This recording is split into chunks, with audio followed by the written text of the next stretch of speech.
It's September, and a man is flying to meet his wife, but the plane will never reach its destination, and no one on board will survive. This event will change history, though it's not the event you're likely thinking of. Because though the plane is small, the man on board is well known. He's a powerful man, a builder of great wealth and fame. But what Mohammed bin Laden will never know as his plane crashes southeast of Mecca in late 1967 is that in a few short decades, his family legacy will change from one of construction to one of destruction. From the Fox News Podcast Network. Fox News Rewind, 9/11. Good evening. Tonight, I can report to the American people and to the world that the United States has conducted an operation that killed Osama bin Laden, the leader of Al-Qaeda, and a terrorist who's responsible for the murder of thousands of innocent men, women, and children. It was nearly 10 years ago that a bright September day was darkened by the worst attack on the American people in our history.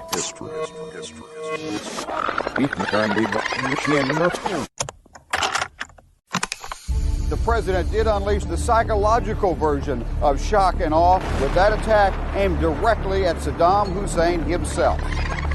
We will be focused on finding the Al-Qaeda and the Taliban leadership in Afghanistan. I can hear you, the rest of the world hears you, and the people who knocked these buildings down will hear all of us soon.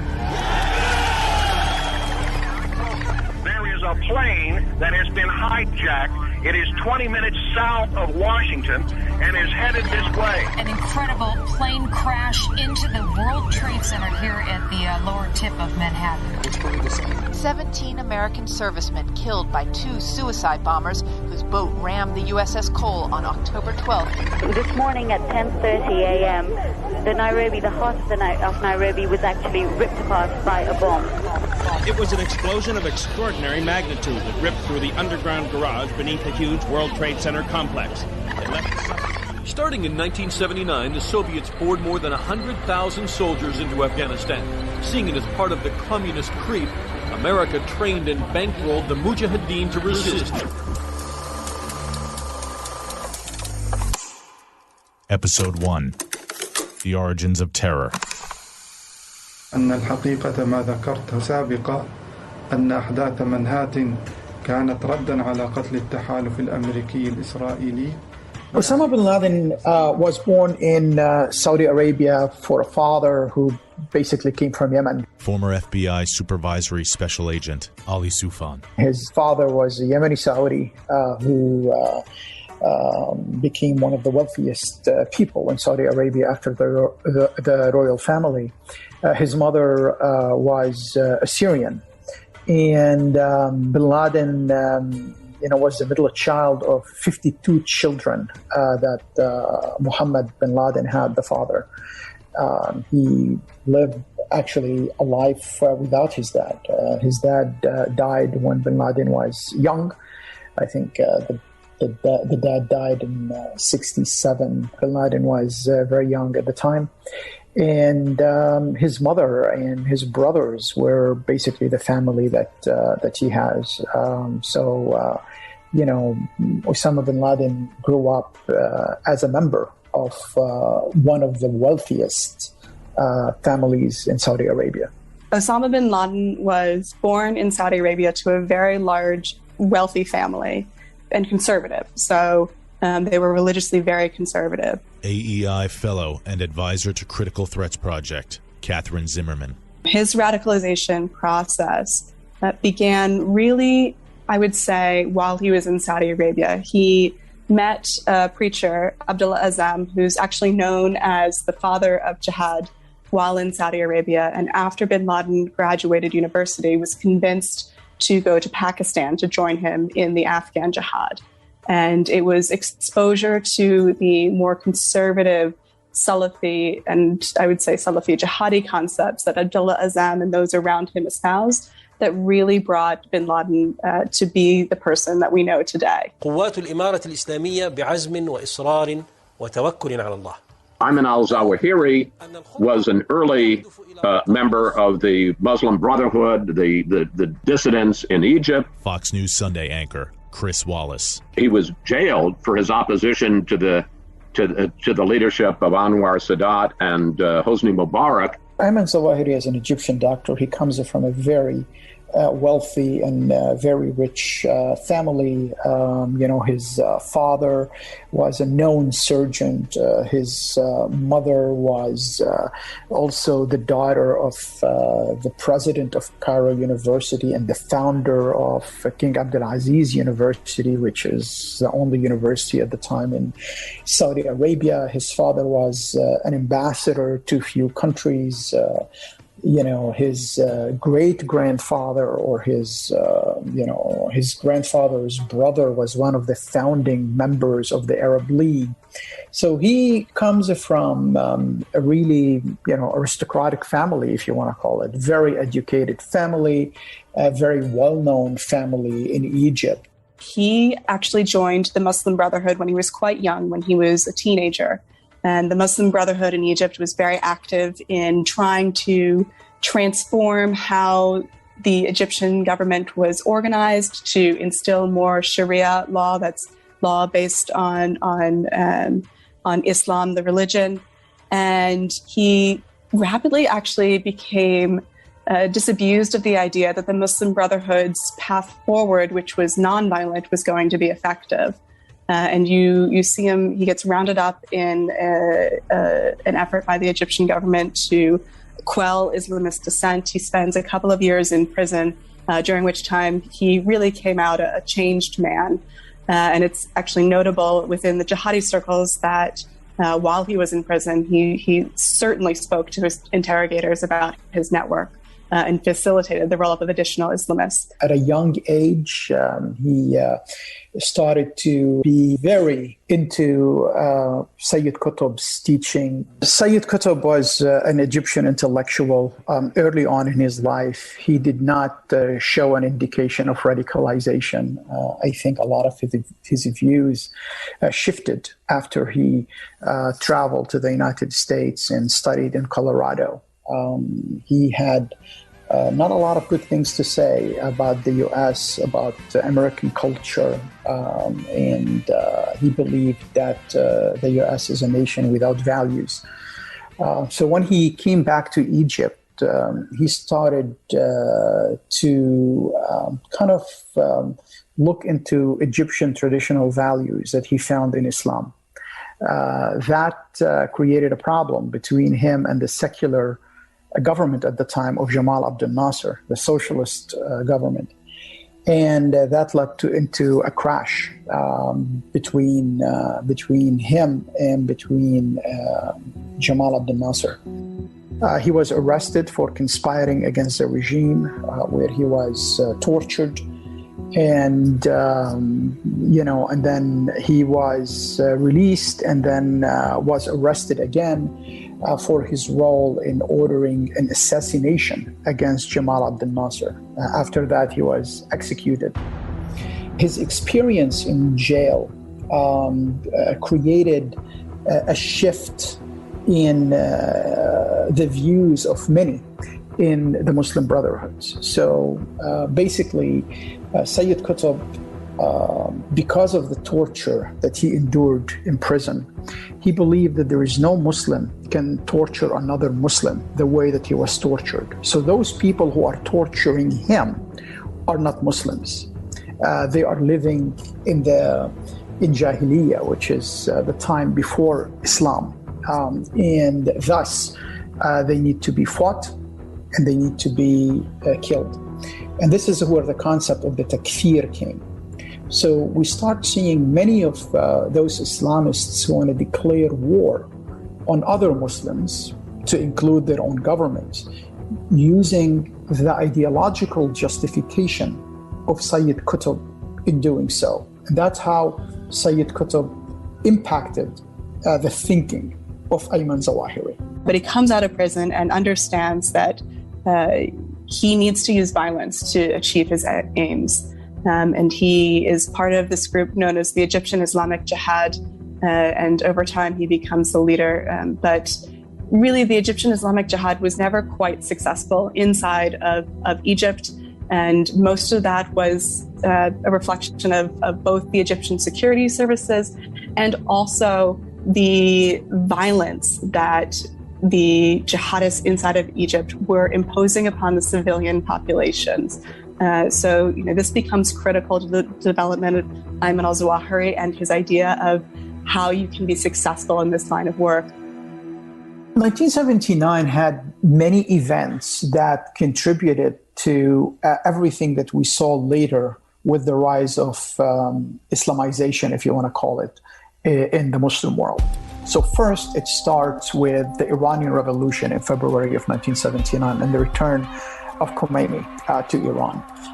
That created for the first time an Islamic government, an Islamic republic, which was a dream for many Islamists around the Muslim world, even though that government was a Shia government, but it inspired Sunni activists in so many different places around the world.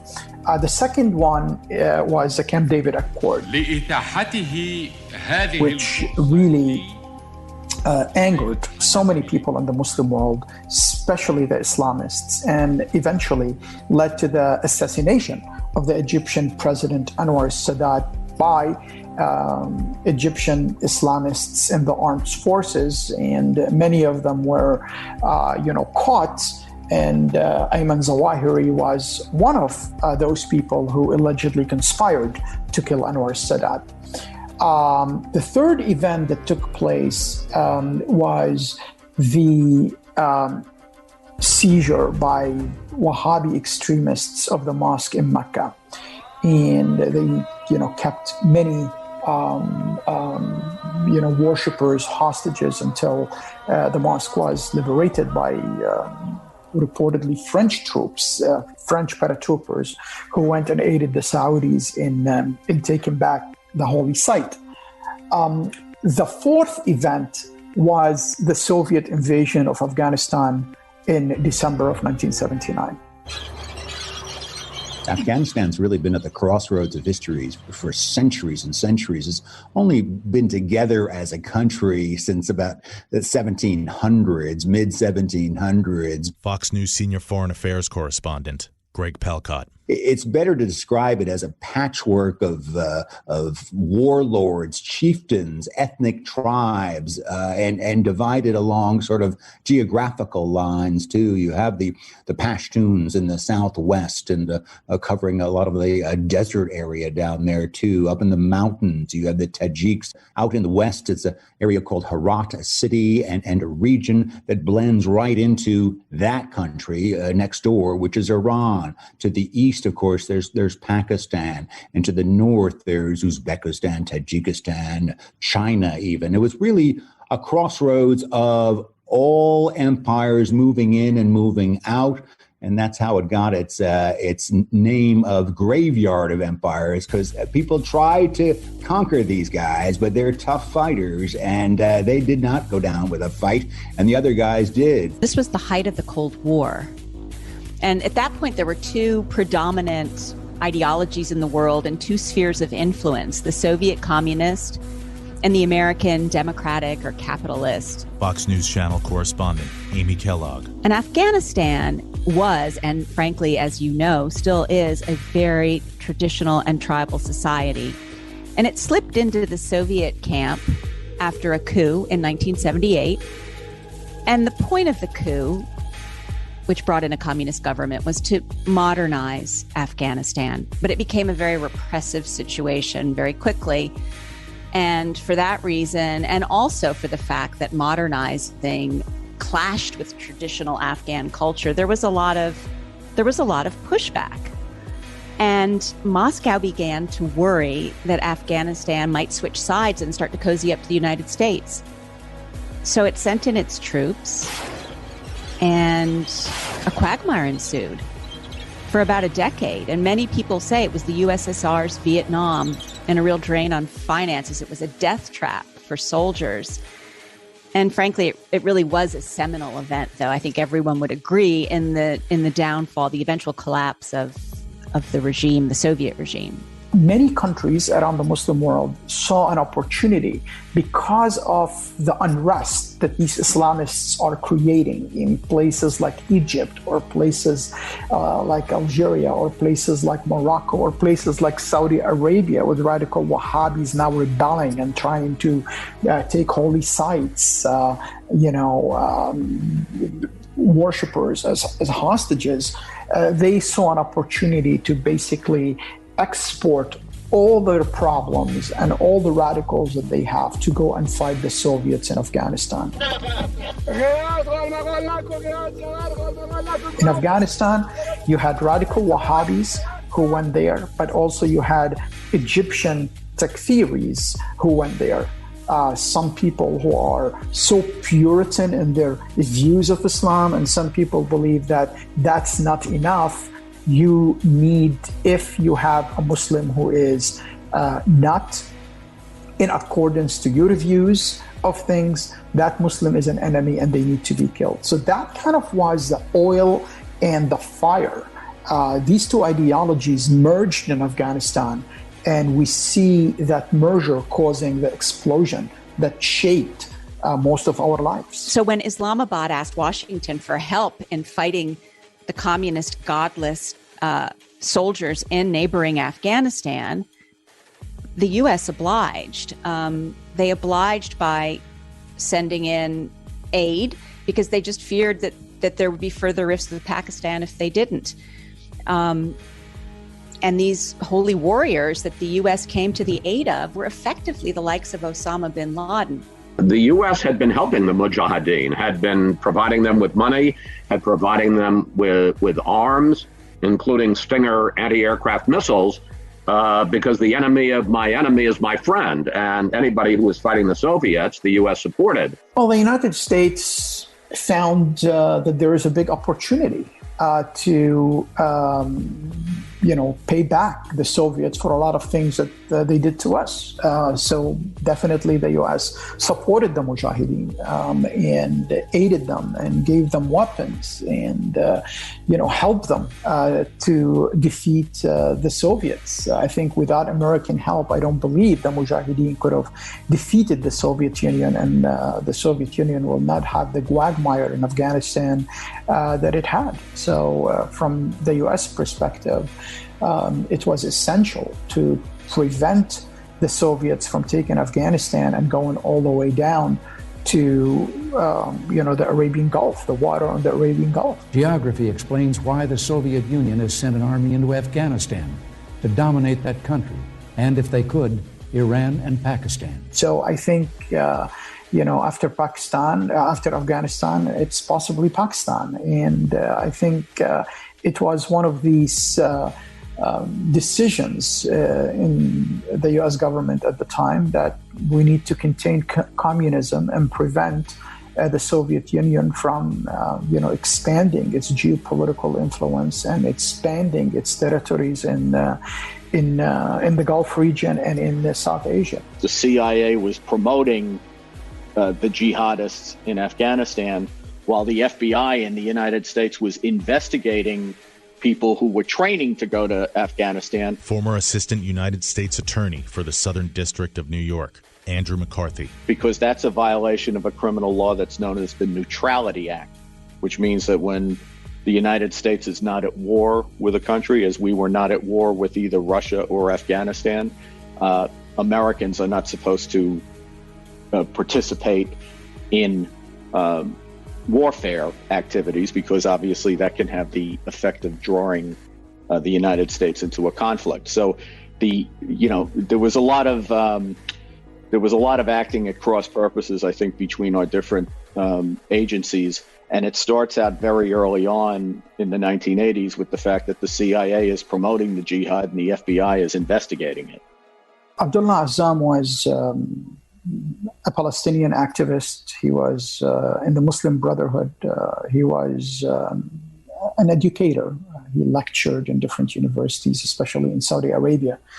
And after the Soviets invaded Afghanistan, he became the main voice for jihad in Afghanistan, advocating jihad, asking people from the Muslim world and specifically from the Arab world to go and fight against the Soviets in Afghanistan. He became the godfather of the Arab Mujahideen. And most of the Mujahideen who went to Afghanistan went because of the fatwas, because of the lectures, because of the speeches, because of the writings of Abdullah Azzam. And one of those Mujahideen who went to Afghanistan because of Abdullah Azzam is Osama bin Laden. There were people who became infamous in later years who were key figures in the recruitment, the arming, and the financial networking that went into the Afghan jihad. Among them were the Blind Sheikh and Osama bin Laden. Osama bin Laden was a young millionaire, and he truly believed in helping the Mujahideen, and he truly believed that the war in Afghanistan is a duty for every Muslim. And that was basically because of the influence that Abdullah Azzam had on Osama bin Laden. So initially, Osama bin Laden was just a financier, a person who went there to help and assist the Mujahideen, giving them aid, giving them money. He took some construction equipment from his father's company in order to help them with, road or whatever they need. And he became the person that most of the money in that's coming from Saudi Arabia is funneled through him, because he was a trusted individual. And Osama bin Laden's story inspired so many people. This is this rich, super millionaire. His father at one point was even richer than the Saudi government itself. He bailed the Saudi government during the time of King Faisal. And there he is, leaving the life of privilege and the life of wealth behind him to go to Afghanistan and support the Mujahideen. There's a particular terrorist attack that was aiming to assassinate an Egyptian government official that ended up killing a young girl on the street and caused backlash within the population. And it was the population's rejection of the Egyptian Islamic Jihad and its competitor but like-minded group, Jamaat al-Islamiyah, which really kind of pushed these Islamists out. So Zawahiri then leaves Egypt. He answers a very early call in the Afghan Jihad for doctors to help with the Mujahideen, and he goes to Pakistan. Ayman Zawahiri and Osama bin Laden first met in Peshawar, even though there are other stories that indicates that they met in Jeddah in 1986 when bin Laden was visiting Saudi Arabia, and Zawahiri was also visiting Saudi Arabia on some, kind of fundraising trip for the Afghan Jihad. Bin Laden liked Zawahiri because Zawahiri comes from a very prominent family like Osama bin Laden. He's a surgeon. And also, in the same time, Zawahiri was an Islamic intellectual in so many different ways. A lot of these things bin Laden did not possess. So he saw in Zawahiri an asset, and Zawahiri saw in bin Laden also a mean to get to his own end because of the money and the wealth that bin Laden had at the time. It's very interesting to trace their relationship over time. There's this tension that's occurring in the late 1980s between Abdullah Azzam, the father of jihad, who kind of really brought the ideas of modern Salafi jihadism to light, and Osama bin Laden, who is a young, influential Saudi with connections to financing, which is incredibly important for any organization to run, and Ayman al-Zawahiri, who has really cemented his ideas of what jihad is, and was looking to transform Egypt, but had fled to Afghanistan as a base. And you see Zawahiri around the circle of bin Laden over the next 10 years? Abdullah Azzam's vision was, we're in Afghanistan to fight the Soviets. And after the Soviets were defeated, and after the Soviet Union pulled out from Afghanistan in 1989, Abdullah Azzam's views were, okay, the jihad is over, now everybody go home. That does not fit with what Ayman Zawahiri's plans for the future are. Ayman Zawahiri believed that, now, the Mujahideen defeated one superpower, and now we have to plan to defeat another superpower. Plus, most of the Mujahideens, to include Abdullah Azzam, can go back to Saudi Arabia, can go back to their countries, but Ayman Zawahiri cannot go back to Egypt. Many of the Egyptians who were around Ayman Zawahiri and around bin Laden are wanted in Egypt, and the moment they land in Cairo, they will be arrested. You have other groups also, like the Libyan fighting groups or the Algerians and the Moroccans. Those guys were also wanted by their own government. So from Ayman Zawahiri's perspective, the jihad is not over. We need to continue fighting the enemies of Islam. Abdullah Azzam's perspective was, no, we came here for one specific mission, to fight the infidel communists, unbelievers. We accomplished that, and now we have to go back. And when the Russians withdrew, they announced basically in 1989 that they were pulling out, and it was clear that the Mujahideen, very much helped by an international group of nations that included the United States and Saudi Arabia, which did a lot together, not only to coordinate, but to fund the Mujahideen. When the Soviets said that they were leaving, the question was, for these Arab Afghans in particular, what do we do now? Once the Soviets were out, the U.S. pulled out of the region, and that is seen as one of the big misjudgments. Chris Wallace. That had the U.S. stayed in the fight and stayed on the side of the Mujahideen, of the Islamic freedom fighters, that perhaps we wouldn't have created this enemy. But in that vacuum, the rabidly anti-Western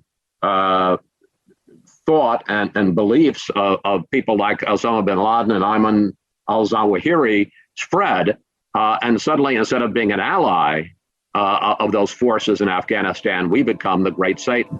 The region was left awash after the war ended. And the war didn't end right when the Soviets pulled out. There was a civil war after that in Afghanistan. But effectively, the region was left awash with weapons and with refugees and children going to madrasas, and a new generation of fundamentalists were spawned. There were all of these non-Afghan, essentially Arab fighters who'd come to the region to help bring down these godless communists. And they were there, and they were fueled up, they were pumped up. And that was also part of a general destabilization of the region. The idea that this vacuum, this interregnum, was produced after the Cold War, leading up until 2001. Fox News congressional correspondent Chad Pergram. You know, there were books and takes written about, well, we don't need to spend as much on intelligence, or certainly not on defense, because we're not fighting the Soviet Union. I come before you and assume the presidency at a moment rich with promise. We live in a peaceful, prosperous time, but we can make it better. For a new breeze is blowing, and a world refreshed by freedom seems reborn. For in man's heart, if not in fact, the day of the dictator is over. They talked about something they called at the time the peace dividend. In other words, we could spend on education and medicine and science and other things, and that's fine. But brewing behind the scenes, and it took 11, 12 years to kind of cook this all up, nothing exists within a vacuum. And the idea that the United States was so successful through the Charlie Wilson effort and the Mujahideen and Charlie Wilson's war, as it was called, of driving out the Soviets, the people who they were basically helping gave haven to Al-Qaeda and Osama bin Laden in this failed state. Abdullah Azzam was assassinated in a car bomb. At the time, it was confusing who killed Abdullah Azzam. Some people believe maybe it's all these Egyptians who were declaring him as an infidel. Maybe it is because of the internal war among the different mujahideen. Hikmat Yar, one of the leaders of the mujahideen, was also accused in possibly being behind the assassination. Some other people claimed it might be Russia. Until now, it is one of these mysteries who killed Abdullah Azzam, but he was definitely killed during a time period that was extremely important for what's going to happen later with all those Arab mujahideen who went to Afghanistan to fight against the Soviets. Now their mentor is gone, their godfather is gone, and it was definitely an opportunity for bin Laden to take charge of this movement.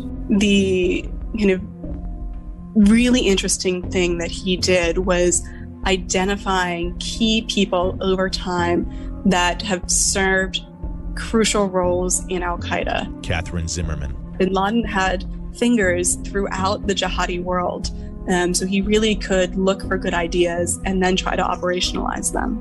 I think the most notable thing about that was that everybody in this country was kind of glad to see the Soviets run out of Afghanistan. Fox News senior political analyst Britt Hume. And we had allied ourselves with the insurgents, with the Mujahideen rebels. And I think it didn't occur to a lot of people at that time that Afghanistan would be a source of danger and indeed major threat to the United States. It just wasn't on the radar. It's a shot being felt around the world. Iraq invaded Kuwait late last night. And it was not with passionate haste, but really with a heavy heart that I had to commit our troops to Saudi Arabia. I took this action not out of some national hunger for conflict, but out of the moral responsibility shared by so many committed nations around the world to protect our world from fundamental evil. After Saddam invaded Kuwait, Saudi Arabia felt a threat, and they felt that they could be next. So the Saudi government requested the U.S. help to protect Saudi Arabia and also to liberate Kuwait. Many countries around the world established, under U.S. leadership, established a coalition in order to liberate Kuwait and contain Saddam Hussein. When that was happening, Osama bin Laden and many radical Wahhabis in Saudi Arabia were very angered because they believed that Saudi Arabia, the Arabian Peninsula, is a holy place, and infidel soldiers and American soldiers should not come over to protect the holy sites and to protect the kingdom. So Osama bin Laden suggested to King Fahd at the time that he will declare a fatwa, bring all the mujahideens who fought against the Soviets and liberate Kuwait and defeat Saddam Hussein. Osama bin Laden, now looking for new causes, offered the Saudi government to send his jihadis to kick the Iraqis out of Kuwait. And the Saudis said, no, we want U.S. military coming in here and basing here to help fight. Amy Kellogg. And Osama bin Laden was massively offended by this, thinking that it was tantamount to an invasion by infidels. We're not walking away until our mission is done, until the invader is out of Kuwait. And that may well be where you come in. At the time, there was a lot of feeling that we went busting in there with our military, even for the purpose of running Saddam Hussein's army out of Kuwait, which he had invaded. That we would be hated for that, but it didn't seem to turn out that way. The Kuwaitis, of course, were unbelievably grateful. The Saudis participated very much in it. We were based there, and so for a time it seemed that and perhaps for quite a time, it seemed that the first Gulf War, which was a huge military success, had enhanced the prestige of the United States in the Middle East. That we'd come to the rescue of this small country. Wasn't a poor country, but it was a small country, and that we'd come to an aid of an Arab country that had been invaded, and that with the Saudis having fought alongside us, and allowed us to base our military there, our situation there looked like it had been very much improved. This morning, I am very pleased to say that coalition efforts are ahead of schedule. The liberation of Kuwait is close at hand. So the U.S. troops came to Saudi Arabia, and Osama bin Laden was angered by the Saudi move. He thought it was un-Islamic, and it is a violation of the teachings of the Prophet that said no infidels in the Arabian Peninsula. Ali Soufan. That created a problem between him and the Saudi government at the time, ended up with him escaping Saudi Arabia and going to Afghanistan. So the Gulf War, the first Gulf War after Saddam invaded Kuwait, was a breaking point in the relationship between Osama bin Laden and the Saudis. It was the reason why he left Saudi Arabia, and the consequences of this, that many of these former Mujahideens, specifically Egyptians and Libyans and Algerians who did not have a place to go to, came around Osama bin Laden. And Al-Qaeda went from just an idea to an actual organization planning and plotting against the United States.